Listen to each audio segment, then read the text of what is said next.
SEO, social media marketing, email marketing, PPC advertising. Where do you start and how do you use these to get more traffic to your website? If you're a beginner to digital marketing and you want to cut through the noise, then keep watching because I'm going to show you how all of these work based on a decade of experience rather than just theory. Stay tuned.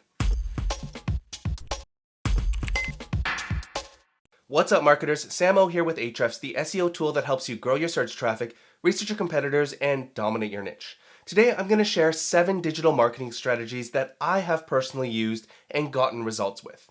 And if there's only one thing that you take away from this video, it's to not try all of these at once.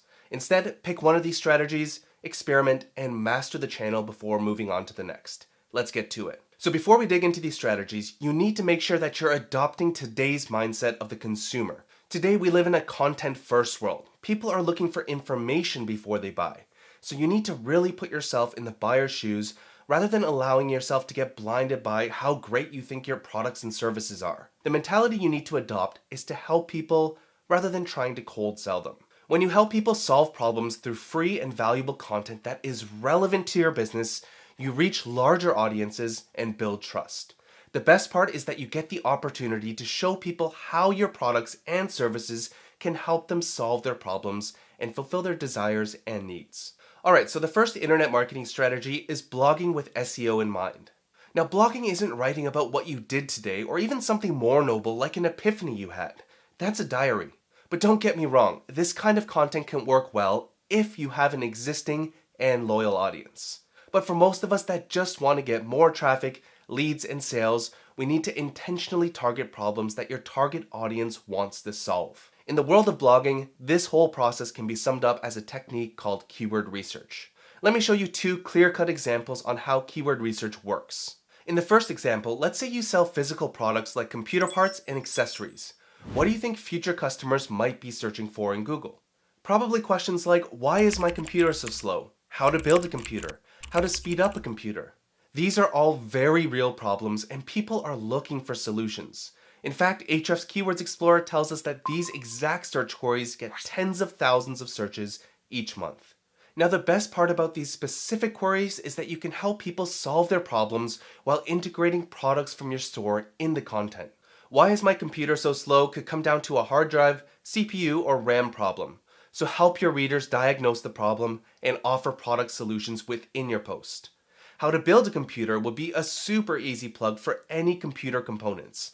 They're already showing intent to build, so it's unlikely that they've already purchased parts and peripherals. Alright, second example. Let's say you're a real estate agent and you're compensated when someone buys, sells, or rents a property.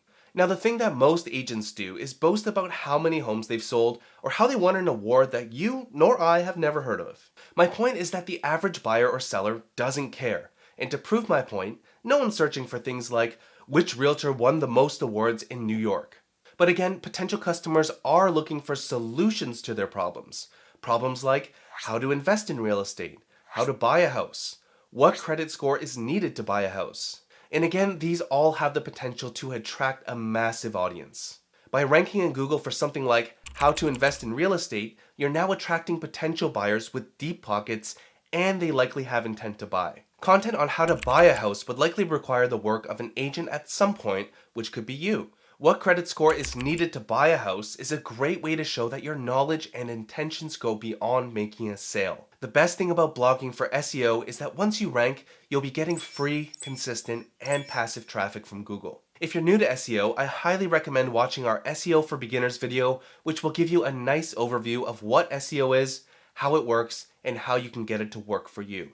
I'll also link up some additional resources on doing keyword research that grows traffic and revenue, as well as a video on how to write a blog post with SEO in mind. For now, let's move on to the second strategy, which is to invest in video content, specifically on YouTube. YouTube is the second most visited search engine in existence. To top that off, video carousels nearly doubled in 2017 in Google search results. Video isn't just the future, it's the present. And the same principle of helping potential customers works for video too. When people go to video search engines like YouTube, they're looking to find answers to their questions. For example, if you bought a so-called new iPhone X on eBay, you might search for iPhone X unboxing and see if all the contents are in the box. And according to Ahrefs Keywords Explorer, 108,000 searches are happening each month globally on YouTube alone for this keyword. In fact, this video that you're watching right now was chosen because I can see that people are specifically looking for digital marketing tutorials for beginners. To come up with topic ideas that people are searching for in your niche, head over to Ahrefs Keywords Explorer, switch the search engine to YouTube, and search for a broad keyword in your niche. Let's use makeup as an example. Now, makeup as a standalone keyword isn't a problem, so let's go to the questions report where you can see popular questions people are searching for on your topic. And right away, you'll see great topic ideas like how to clean makeup brushes and how to cover acne with makeup. Now, when you're creating these videos, try and keep the fluff out and pack in as much necessary value as possible. Doing this has helped us grow our YouTube views to over 150,000 views per month, and best of all, since all of our videos show how our SEO tools can help, it's led to thousands of new paying leads and customers specifically mentioning that they found us through YouTube. Most of our video growth was done through YouTube SEO, so I'll leave links to a tutorial to help you rank your videos and get more views. Next up is social media marketing. Rather than covering every social media network, I want to pass on a couple of important tips that will help you grow your social channels. The first is to focus on just one social media channel when you're just starting out. It takes time to build a following, but numbers aren't everything. What you want is a loyal following. When you dip your toes into every possible social media network out there, your attention gets divided and the results get diluted. So which social media marketing channel do you choose?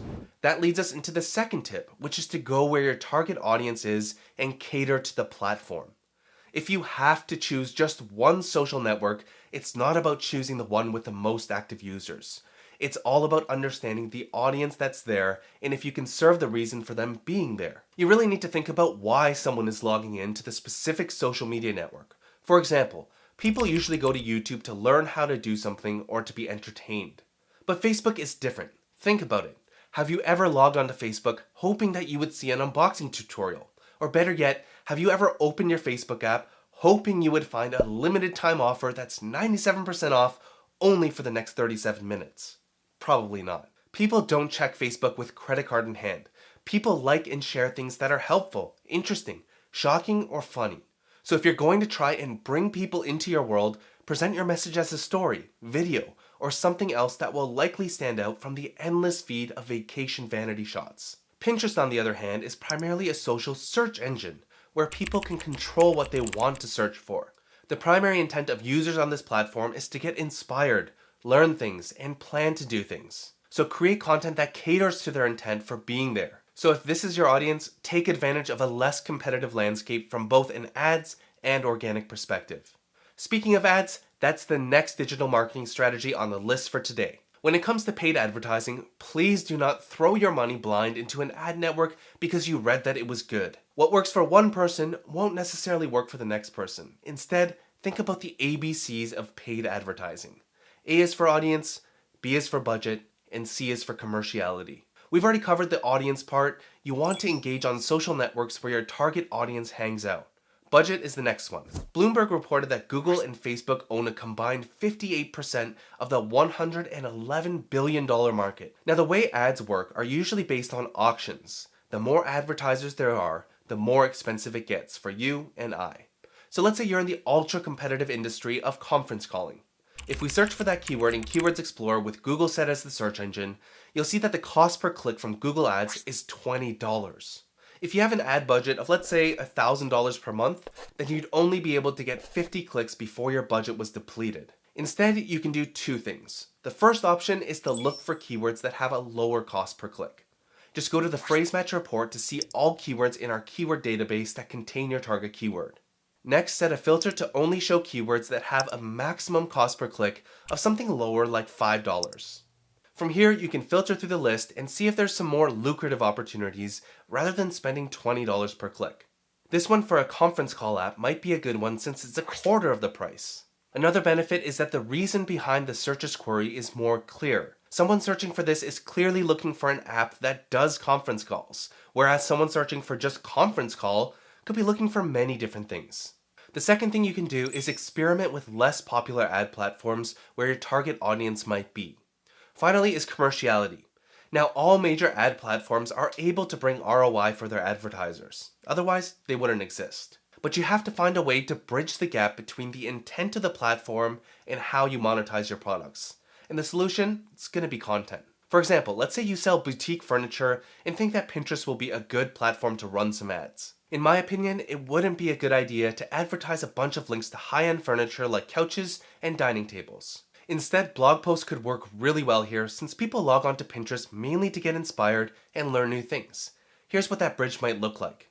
Pinterest ads would be the discovery tool. You pay the money and they'll show your pin. The bridge would then be a helpful blog post on, let's say, 11 interior design tips for your living room that won't break the bank. And within that content, you could showcase your products where it supports the tip you're speaking of. Nail the ABCs of paid ads and increase your chances of actually converting your hard-earned dollars into ROI. Next up is one of my favorites, and that's podcasts. Now, there are two ways to look at podcasts. First is to create your own, and the second is to be interviewed on someone else's podcasts. Creating your own podcast can be great for brand and building an audience. But if you're just starting out, it can take quite a bit of time to get any sort of traction. Getting interviewed on podcasts is a different story. Podcasters are always looking for interesting people to interview. Even if you don't have a ton of experience in the online world, your offline experiences and expertise could be a great way to land yourself a position on a popular podcast. Now, if you don't know which podcast you should approach, an easy way to find opportunities is to look at your favorite podcasts and find someone in your industry that has been interviewed. Looking at the podcast page for Entrepreneur on Fire, you'll see this episode with Jim Kwik. Now, if we click through to the interview, you'll notice two things. The first is that the guest name is in the title. This is very common for podcast interviews. Second is the link on the page. The host will almost always link to the guest's homepage in the show notes. Knowing this, we can use a tool like Ahrefs Site Explorer to find all podcasts they've been interviewed on.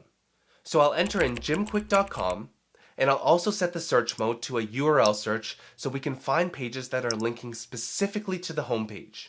Once the overview page loads, go to the backlinks report, which will show you all of the pages that are linking to this URL. Finally, let's use the include search and type in Jim Kwik. And to keep our results super relevant, I'm going to set the filter to search for his name only in the titles of the referring pages. And we now have around 120 podcasts we can pitch to get interviewed. So filter through relevant podcasts and pitch the host as to why they should interview you and the value you can give to their audience. Next on the list is email marketing. If you've ever looked into email marketing, then you've probably heard people claiming that email is king. But I promise you that once you get into it, you'll quickly discover that it's not as turnkey as online gurus make it sound. Now, don't get me wrong, email marketing is great, but first you need traffic to get email subscribers. It also requires opt-in forms to turn a visitor into a subscriber. In my opinion, email is a great long play to build connection with your audience and even sell high-ticket items. So my tip for you on email marketing is quite simple. First, focus on building your email list from day one. It's important, and you might as well collect emails from interested people from the start, even if it's not a substantial list. But be realistic with your goals, and as you build your audience, put more time into your email list and see how it can serve your business. The final strategy is to use forums and community boards. Community forums like Quora, Reddit, and Facebook are great promotion channels. But before you go off and start posting links to your product pages, there are a few things you need to understand, and these are all based around the unspoken rules of spam. First, don't promote your products or services pages within these groups. The intent of users on these platforms is to learn, not to be sold to directly. Instead, think of these networks as a place to share your expertise, build relationships, and help others. Second, use links to your content sparingly. If you're constantly posting links to your blog and have justified in your head that this is non-promotional, then you're most likely wrong. Links can be more appropriate based on the network you're posting on. For example, Quora generally has longer answers, and linking to your content where it supports your point is a good idea. Facebook groups, on the other hand, are a different story. Let's say you're a real estate agent and you join a first-time homebuyers group on Facebook. If someone asks a question like, "I'm looking to buy my first home and was wondering if I can even get a mortgage." Now, if every agent on that group posts links to their website, can you see how spammy that could get? Instead, it would make sense to post a link to someone else's affordability calculators or offer introductions to B-lenders. The point is that helping first will go a lot farther than self-promotional content that can taint your reputation. Now, I'd love to hear from you. Which digital marketing strategy do you think is most effective in online marketing? Let me know in the comments, and if you enjoyed this video, then make sure to like, share, and subscribe for more actionable SEO and marketing tutorials. So keep grinding away, focus on one marketing channel before trying the next, and I'll see you in the next tutorial.